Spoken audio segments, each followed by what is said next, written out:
अच्छा, ये जो है सेकंड पार्ट है काउंटरफीट आइटम से रिलेटेड मैं जो सीरीज़ मैंने शुरू की है। फर्स्ट पार्ट आप लोग ज़रूर देखिएगा ताकि आपको कॉन्टेक्स्ट का पता चल जाए कि किस कॉन्टेक्स्ट में बात हो रही है। तो मैंने आपको एक्सप्लेन किया काउंटरफीट आइटम जो है किस तरह से लगते हैं, और काउंटरफीट आइटम जो होते हैं, काउंटरफीट जो वायलेशंस होती हैं, ये ज़्यादातर जो है डिटेक्ट की जाती हैं ईबे के एल्गोरिदम्स की तरफ से। कैसीनी इसको डिटेक्ट करता है और आपको वायलेशन लगती है। तो उसमें पहली चीज़ मैंने आपको बता दी कि प्राइस जो है एक सिग्निफिकेंट जो है फैक्टर है इस चीज़ को डिटरमिन करने के लिए कि ये आइटम वेदर काउंटरफीट है या नहीं है। सेकंड, मैंने आपको बताया कि आपका जो है जो मैकेनिज़्म है सिमिलर आइटम्स को सेल करने का, सेल आप जो है ना अपनी आसानी के लिए सेल सिमिलर कर लेते हैं या सेल एज इट इज़ करके इसको जो है ना अपना आइटम लिस्ट करते हैं। तो ये भी एक फैक्टर होता है। ये फैक्टर नहीं होता, ये एक मैकेनिज़्म होता है जिसकी वजह से आपके अकाउंट्स जो हैं उन पे काउंटरफीट लगता है। तो पाकिस्तानी जो होते हैं वो ज़्यादातर ऐसे ही करते हैं। वो देखते हैं किसी पाकिस्तानी चैम्पियन का आइटम लगा हुआ है, उसने इमेजेस बड़ी खूबसूरत बना के रखी हुई हैं, बड़ी वीआईपी उसने जो है डिस्क्रिप्शन लगा के रखी है, तो वो उसको क्या करते हैं सेल सिमिलर करके जान छुड़ाते हैं और सारी इमेजेस भी उसी की लगा के सारा कुछ उसका हू बहू डिट्टो कॉपी मार के लिस्टिंग कर दी। तो ये एक फिनोमेना होता है कि इस फिनोमेना के अंदर जब भी काउंटरफीट लगता है तो ईबे जो है जितनी भी सिमिलर आइटम्स उसकी हिस्ट्री देखता है, उस आइटम की हिस्ट्री देखता है, वो कहाँ से जनरेट हुआ है, वो फिर पिछले आइटम तक जाता है, पिछले आइटम को काउंटरफीट लगाता है और फिर उसको चेक करता है कि वो कहाँ पे, एक चेन रिएक्शन होता है जो चलता जा रहा होता है और आपका जो है प्रोडक्ट्स को काउंटरफीट जो है ना वायलेशन लगाता जा रहा होता है। तो आपने मेक श्योर करना है कि इस तरह ना किया करें, जिस प्रोडक्ट में आपको लग रहा हो कि इसमें रिस्क है काउंटरफीट का, उसकी न्यू लिस्टिंग ही किया करें, उसको लिस्टिंग के साथ अटैच ना किया करें। थर्ड जो है इंपॉर्टेंट चीज़ मैंने आपको आई थिंक पीछे ज़्यादा एक्सप्लेन नहीं की, मैं अब एक्सप्लेन कर देता हूँ। इंपॉर्टेंट चीज़ ये होती है कि ये जितनी भी हाई रिस्क कैटेगरी होती हैं या हाई वैल्यू कैटेगरीज होती हैं, लाइक ज्वेलरी हो गया आपका, ऑटोमोटिव हो गया आपका, शूज़ हो गए, बड़े ब्रांड्स की जो प्रोडक्ट्स होती हैं, इनका ईबे ने, एल्गोरिदम्स ने, कैसीनी ने बाकायदा एक स्टैंडर्ड सेट बना के रखा होता है। प्राइस का मैं बता चुका हूँ, प्राइस का भी एक स्टैंडर्ड इनकी एवरेज प्राइस होती है, उससे बहुत ज़्यादा नीचे जाते हैं तो काउंटरफीट लगता है। इसी तरह इनका टाइटल, इनके आइटम डिस्क्रिप्शन, इनकी इमेजेस और इनकी स्पेसिफिकेशन, इनका प्रॉपर जो है इन्होंने एल्गोरिदम ने स्टैंडर्ड बना के रखा होता है। पाकिस्तानी क्या करता है, पाकिस्तानी सबसे पहले टाइटल के अंदर कोशिश करेगा कि नाम को जो है एडिट मार देगा या नाम को ब्रांड के नाम को ही गायब कर देगा। अब होता क्या है कि नाम का तो आपने गायब कर दिया, एल्गोरिदम्स तो बहुत फास्ट होते हैं। कैसीनी क्या करता है, इमेज से नाम एक्सट्रैक्ट कर लेता है। इमेज में तो नाम लिखा होता है, इमेज से नाम एक्सट्रैक्ट किया, उसको मैच किया टाइटल के साथ और उसे समझ आ गई कि टाइटल के अंदर गड़बड़ है, तो उसने क्या किया, काउंटरफीट लगा दिया। आपने जो है ब्रांडेड को नॉन ब्रांडेड कर दिया। अब जैसे ही आपने नॉन ब्रांडेड किया, कैसीनी ने इमेजेस को रीड आउट किया, वहाँ से पता चला कि ये तो ब्रांड का आइटम है और यहाँ डिस्क्रिप्शन इसकी जो है डिस्क्रिप्शन के अंदर स्पेसिफिक्स के अंदर आपने नॉन ब्रांडेड डिक्लेयर कर दिया है, काउंटरफीट लग जाएगा। अब इसी तरह जो है ना आप नॉन ब्रांडेड भी कर देते हो या इवन ब्रांडेड कर देते हो और नीचे जो ब्रांड का नेम है वो आप नहीं लिखते। तो अब ब्रांड का नाम ना लिखना भी इस चीज़ की अलामत है कि आप लोग इकरार कर रहे हो कि आप स्पेसिफिक ब्रांड का आइटम नहीं बेच रहे, कुछ और बेच रहे हैं। तो कुछ और बेचने का मतलब क्या होता है कि ये काउंटरफीट है। उसके बाद सेट ऑफ जो है आपका स्पेसिफिकेशंस, ये सर्टेन प्रोडक्ट्स के हाई वैल्यू प्रोडक्ट्स जो होती हैं, high ticket, high selling item जो आपके होते हैं, इनका बाकायदा तौर पे एक स्टैंडर्ड सेट कर रखा होता है ईबे ने स्पेसिफिकेशंस का। तो आप दो बेवकूफ़ियाँ करते हैं। एक बेवकूफ़ी ये होती है कि कंप्लीट इन्फॉर्मेशन नहीं देते, स्पेसिफिकेशंस आपने कंप्लीट नहीं डाली। बहुत सारी चीज़ें ऐसी हैं स्पेसिफिकेशंस के अंदर, उसको आप जो है लाइक यूपीसीआर है उसका, ठीक है ना, यूनिवर्सल प्रोडक्ट जो कोड है आपका, या और उसके जो है ना करैक्टरिस्टिक्स हैं, जो बेसिक इन्फॉर्मेशन है, वो आप छोड़ देते हो, या उसको जो है यहाँ के जो फेमस इदारे हैं उनकी तर्ज अमल पे चलते हुए आप उसको नॉट एप्लीकेबल कर देते हो या सी डिस्क्रिप्शन करके छोड़ देते हो। काउंटरफीट ही लगना है भाई। क्यों? क्योंकि आपका सेट ऑफ स्टैंडर्ड जो है, सेट ऑफ इंस्ट्रक्शन जो है, वो सेट ऑफ स्टैंडर्ड से मैच ही नहीं कर रहा जो ईबे का है। तो क्या होगा, काउंटरफीट लग जाएगा आपको।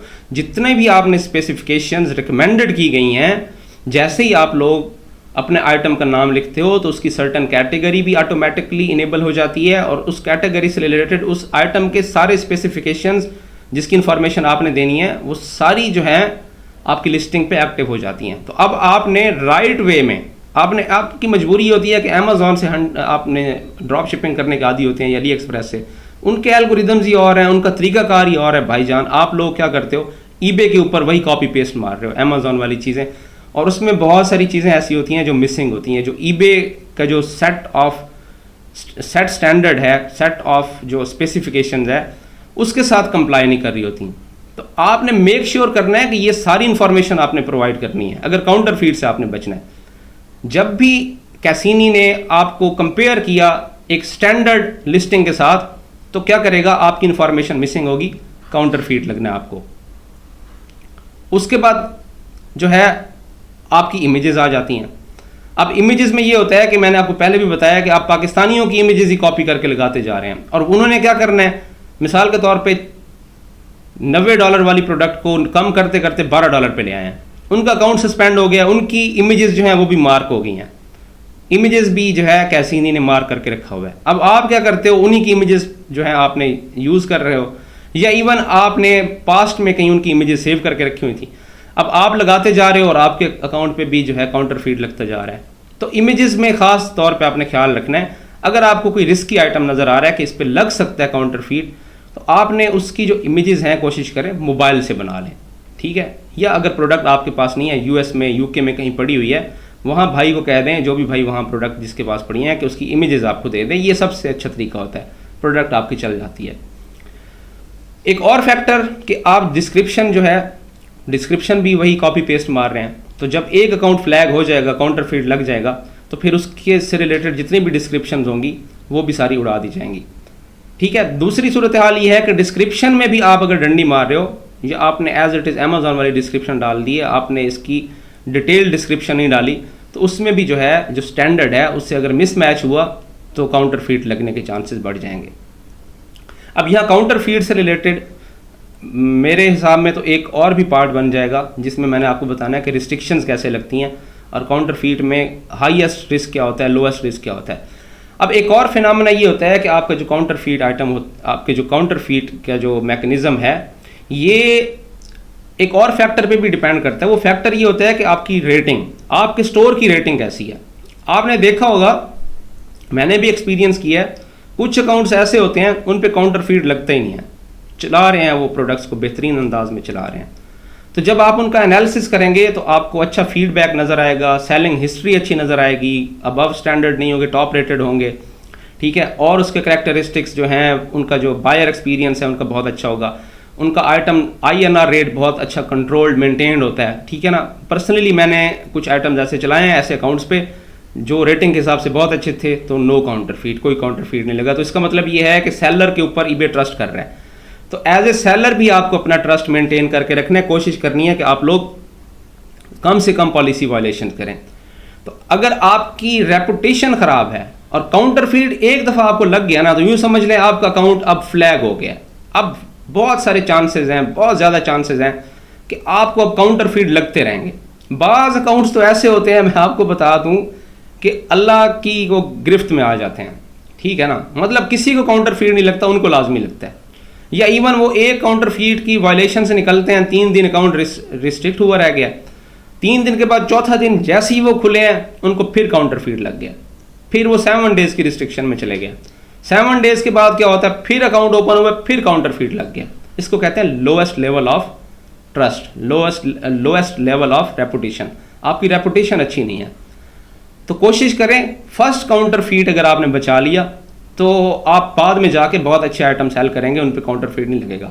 फर्स्ट काउंटरफीट जिसको लगता है वो फिर लटकता रहता है, उस पर फिर काउंटरफीट की एक सीरीज चलती रहती है। कोई भी आइटम करता है, ईबे ने फ्लैग करके रखा होता है, कैजीनी ने उसके ऊपर एक्स्ट्रा चेक्स लगा के रखे होते हैं, काउंटरफीट उनको जो है लगातार लगते रहते हैं। अच्छा, इसका थर्ड पार्ट बनाना पड़ेगा। थर्ड पार्ट में मैं आपको बताता हूँ आउटकम्स क्या होती हैं और रिस्क फैक्टर्स क्या होते हैं काउंटरफीट के, किस हद तक जो है बर्दाश्त किया जाता है, किस हद तक बर्दाश्त नहीं किया जा सकता।